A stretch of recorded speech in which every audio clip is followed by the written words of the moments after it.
咁我哋咧有參加過幸福小組嘅朋友都知道咧，係因為我哋有機會同呢個創天造地嘅主同工。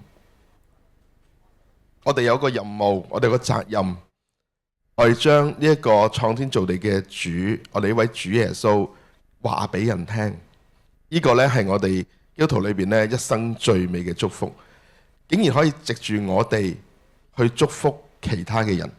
我相信呢個就係最重要嘅事。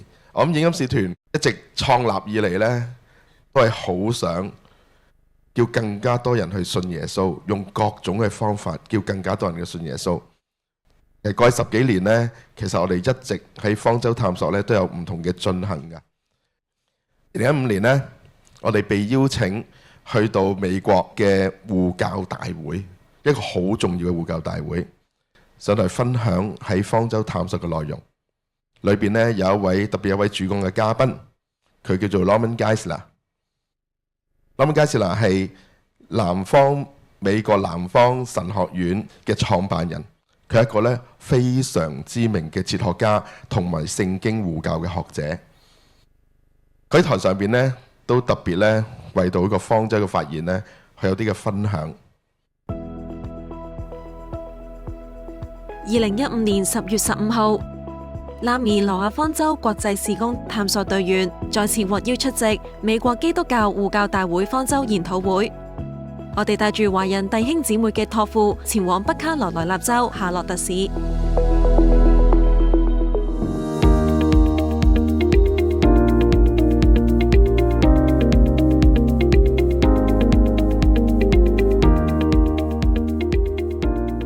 享負盛名嘅美國基督教護教大會由南方福音神學院主辦，推動從神學、科學、考古、歷史、文化等範疇，以理性同證據守護基督教信仰。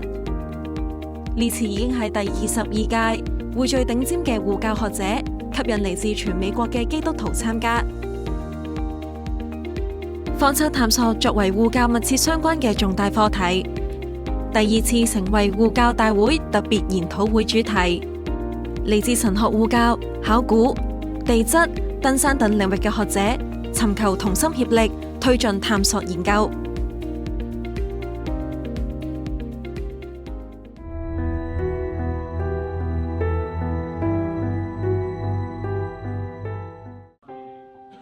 There are many New Testament references to the flood. Jesus affirmed details of the flood that destroyed the whole world. He said, as it was in the days of Noah, so it will be in the days of the coming of the Son of Man.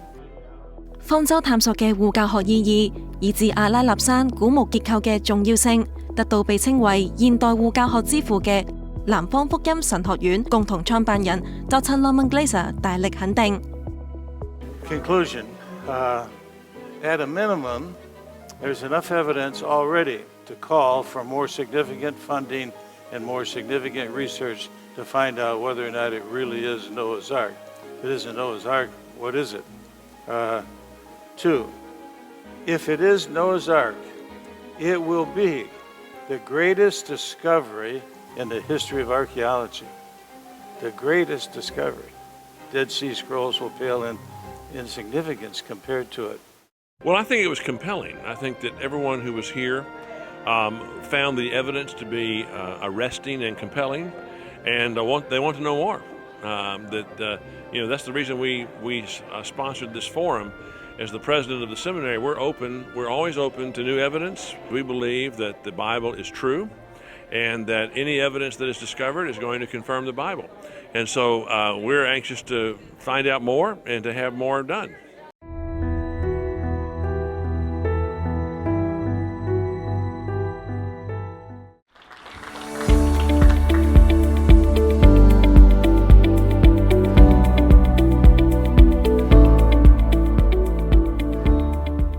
星星之火可以燎原，好感恩見到古墓結構得到唔同國家學術界嘅重視。作為阿拉納山古墓結構嘅發現者，拉米代表同土耳其探索伙伴 Perusup 一齊上台分享事工背後嘅動力、最新成果以至未來方向。Many scientists also join us. There are some finding also.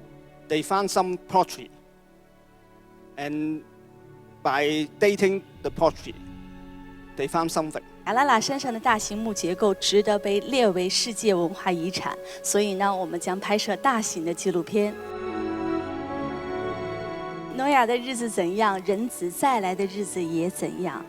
当这一部以亚拉拉山上的大型木结构作为亮点的大型纪录片在全中国播出，接触13亿的中国人的时候，我们希望可以借此来传递上帝亲自显明在这个末后时代的信息。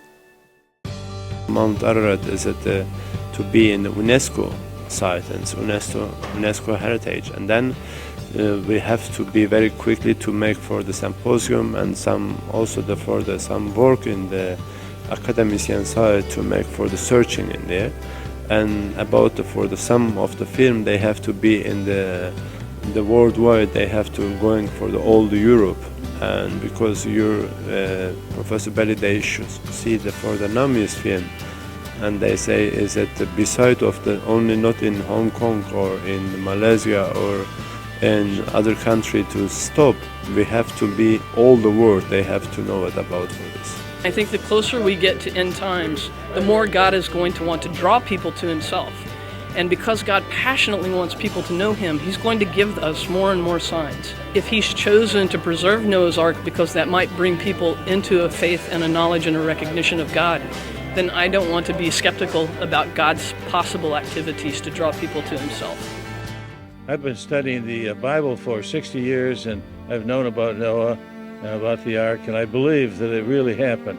But I also believe that no one would ever find the ark because it certainly would have rotted away by now or been destroyed.